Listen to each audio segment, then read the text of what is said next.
سلام كبرى تخاطرتي كما يتقنيو زي زينا متهيتي زينا متهيت أبنا لهم عند برنامجنا بخلت استخدم تقول شح نقرب لكم نابخم متينا لنا كلميو جن أبز حالة فخلت تسمونات بسان كنا يتعنا تجمع نتي مدباتنا خنقربو زي مخالنا أبحكمنا وداك للنبرنا نتي مدبات نقربو زي مخالنا قريت عند حتتنا قبلهم عنتي جميل جن زينا متهيت بسرعة كم تزنبرو تبطل مهانون ካልእ መደባት ኣብ ምስራሕ እውን እንዳሎ ስለ ዘለና እግረ መንገድና ከዓ ነቲ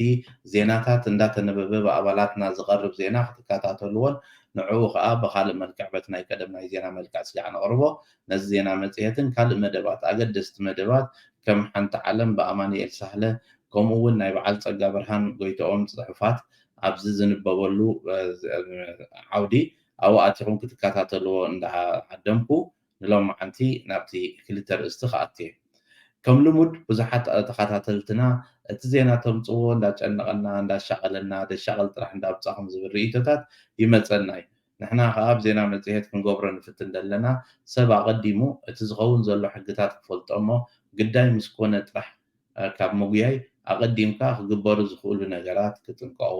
ካብኡ ቢሎም እውን ነቲ ዝግበር ጌጋታት መእረሚ ክኸውን ምእንቲ ብዝተፈላለየ ፕላትፎርምስ እንዳወፀ ሰባት ዘለዎም ሕቶታት ክሓትሉ ዝኽእሉ ባይታ ብምፍጣር ንኣብነት ቀዳም ካብ ሰዓት 11 ስጋዕ ሰዓት 1 ኣብ ቲክቶክ መልሲ ንህበሉ ኩነታት ተዳልዩ ከም ዘሎ ከምኡ እውን ነቲ ካልኦት ዝገበርዎ ጌጋታት ንዘይምድጋም ኣብነታት እንዳለኣልና ዘጋጠመ ነገራት ነልዕለሉ ጉዳይ ስለ ዘሎ ኣብኡ እውን መፂኦም ሰባት ክሳተፉን ክሓቱን ከም ዝኽእሉ እግረ መንገድና እንዳሓበርና ኣብ መጨረሻ ከዓኒ ኣብቲ ዝቕየር ዘሎ ሕግታት መዓልታዊ ዝወፅእ ዘሎ ሓደሽቲ ሕግታት ነገር እንዳተረረ እንዳኸበደ ዝኸይድ ዘሎን ሚግሬሽን ሚኒስተር መዓልታዊ ኣብ ሚድያ እንዳወፀት ክገብርዎ ድፍትኑ ዘለዉ ምቅይያራት ክትግብርዎ ዝደልዩ ዘለዉ ምትራር ናይ ምስጓግ ምንፃግ ማለት እንታይ ማለት እዩ ምትግባር ምስጓግ እንታይ ማለት እዩ ብዝብል መዓልታዊ ዝወፅእ ዘሎ ዜናታት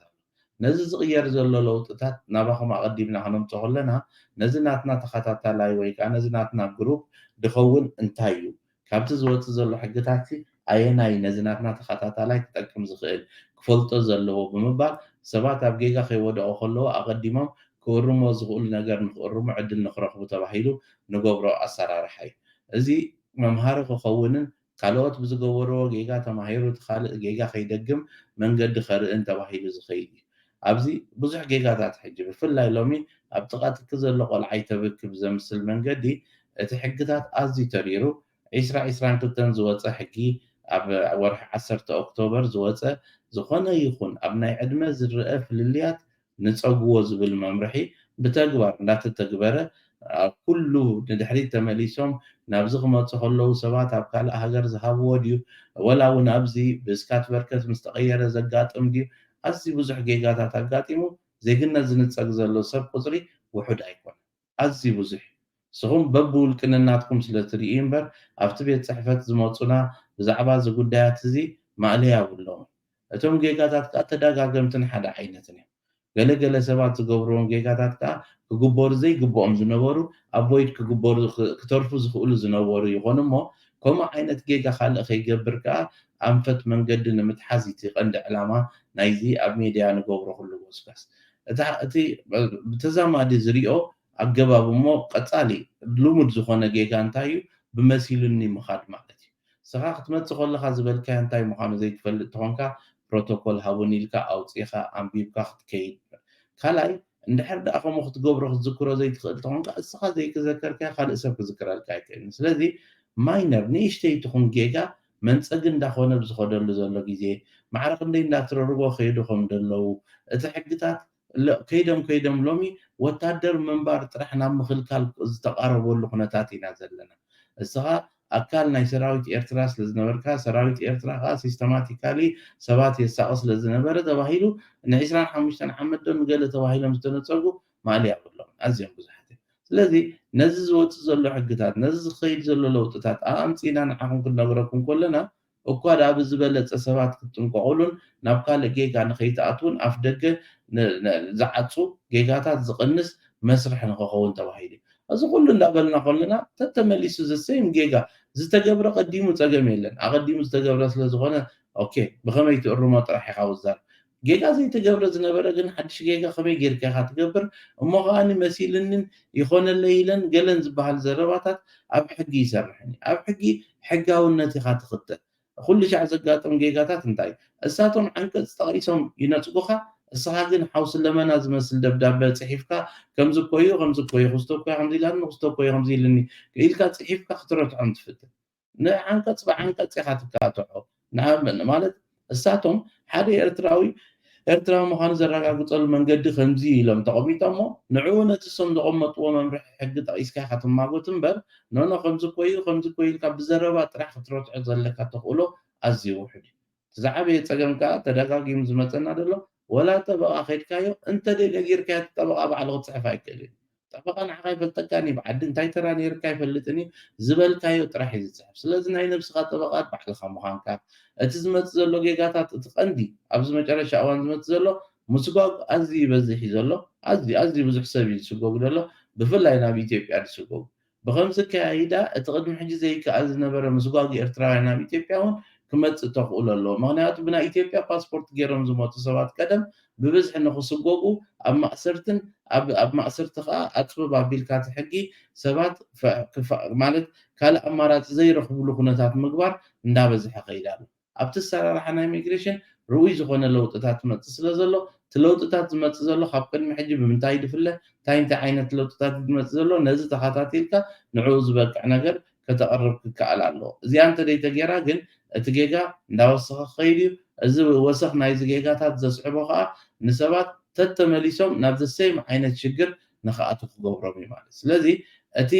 ቀፃሊ ዝወፅእ ናይ ኢሚግሬሽን ሕግታት ናባኹም ነብሎ ዘለና ሓደሽቲ እንዳትረርዎ ዝኸዱ ዘለው ዝቕይርዎ ዘለው ስለ ዝኾነ ንዕኡ ዝምልከት እቲ ሰብ ክገብሮ ዘለዎ እዩ።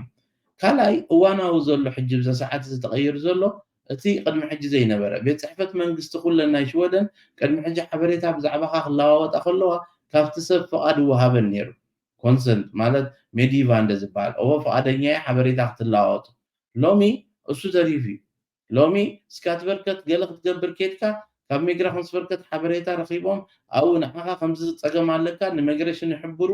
ንብዙሓት ሰባት ከምኡ መፅኦም እዮም። ኣብዚ ውፁ ተባሂሎም ኮፍ ኢሎም ዝነበሩ መርዓ ክገብሩ ምስ ከዱ ሪኦም ንስኹም ዳ ውፁ እንዲኹም ተባሂልኩም ዘለኹም ካብ ሚግሬሽን ወረቐት ኣምፁ ወይ ከዓ እዚ ይከውንን ንሚግሬሽን ከዓ እዚ ሰብ እዚ ኣብዚ ድራሻ ነብር ኣሎ ኢልካ ምሕባርን ንብዙሓት ሰባት ከዓ እዚኣታ ደጋጊምና ድበልናያ ግን ከዓ ስቲል ትጌጋ ድበዝሕ ዘሎ ኣብቲ ድራሻ ዝሃብካያ ደይትነብር እንትኾንካ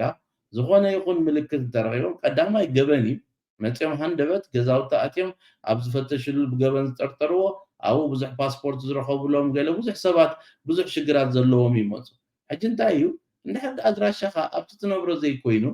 ካልእ ትነብረሉ ድራሻ ክትረክብ ክትክእል ኣለካ። ተደየለ ገበነኛ ኢኻ ደለኻ ገበን እዩ ኮይኑ ኣብቲ ትነብሮ ተደይኮይኑ ድራሻኻስ ገበን ፈፂምካ ኣለኻ ፎልክ ቡክ ፈሪንግስ ብሮት ዝበሃል ማለት እዩ። ስለዚ እንታይ ይሰድልካ ደብዳበ ሰዲዶም ኣብቲ ድራሻ እዚ ከምዘየለካ ሓበሬታ ረኺብና ኣለና ኣለካ ዲኻ ያለኻን መብርሂ ሃበና በሃል ማለት እዩ። ስለዚ እዚ ከምዚ ዓይነት ጌጋታት እዚ ሓበሬታ ምልውዋጥ ብዙሕ ነገራት ኣምፅኡ ብዙሓት ኣዝዮም ብዙሓት ካብዚ ሃገር ዝወፁ ገዝኦም ምስኦም ዝፀንሐ ዝተሓደጉ ብዙሕ እንዳበዝሐ መፅእ ኣሎ ክትርእይዎ ኢኹም ከዓኒ እዚ ብመንግስቲ ደረጃ ምፅፋፍ ኢሎም እዮም ዝሓስብዎ ዘለው ኣሰራርሓ ጋሕሚጡ ነይሩ ብዚ ሃገር ነፅፍፎ ኣለና እዩ ዝበሃል ዘሎ። ኣብ መንጎ እዚ ግን ግዳያት ዝኾኑ ሰባት ንኸይህልው እንታይ ክገብሩ ከም ዘለዎም ንምንጋር ኢልና ኢና እዚ መደብ እዚ ነቕርቦ ዘለና። እዚ ኩሉ ደጋጊምና ንዛረቦ ነገር ስቲል ግዳያት ናቱ ኮይኖም ሰባት ክመፁ ከለው እሞ እዚ ነቕርቦ ዘለና ዳ ይከታተልዎ እንዲኦም ኢኻ ትብል። ስለዚ ብዝተኸኣለ መጠን እዚ ሓበሬታ እዚ ንገሊኹም ቀሊል ትፈልጥዎ ክኸውን ይኽእል እዩ ንብዙሓት ግን ግዳያት ክኾኑሉ ስለ ዘለው ድሕሪ ሕጂ ሲ ገዛኻን ኣድራሻኻን በበይኑ ምዃን ገበን ምዃኑ ነፍሲ ወከፍ ሰብ ክፈልጦ ከም ዘለዎ ክንገብር ናይ ኩላትና ሓላፍነት እዩ። እዚ ኣብ ስካትበርከት ኣቲኹም ፎልክ ቡክ ፈሪንግስ ብሮት ኢልኩም ኣንብቡ እሞ ኣብኡ ኣሎ ብዝርዝር ክትርእይዎ ኢኹም። ስለዚ እዚ ገባብ እዚ ክንቅይሮ ተስፋ እንዳገበርና ኣብ ዝቕፅል ሰሙን ብካልእ ትሕዝቶ ስጋዕ ንመፅእ ነቲ ተቋሪፁ ዝነበረ ከምቲ ዝበልናዮ ኩነታት ጥዕና ስለ ዝነበረ ሕጂ ግን ተመሊስና ናብ መደባትና ኣቲና ኣለና እሞ ኣብ ዝቕፅል ብካልእ ሰፍሐ ክስጋዕ ንራኸብ። ሰላም ቅንያት ንሎም መዓንቲ ናባኹም ዘበልክዎ ስጋዕ ሕጂ ዝነበረ እዩ። ኣብ ዝቕፅል ካልእ ኣርእስትን ደለኩም ሕቶታት እውን ኣስፍሩልና ብኡ መሰረት ክንምልሰልኩም ክፍትን ኢና። ሰላም ቅንያት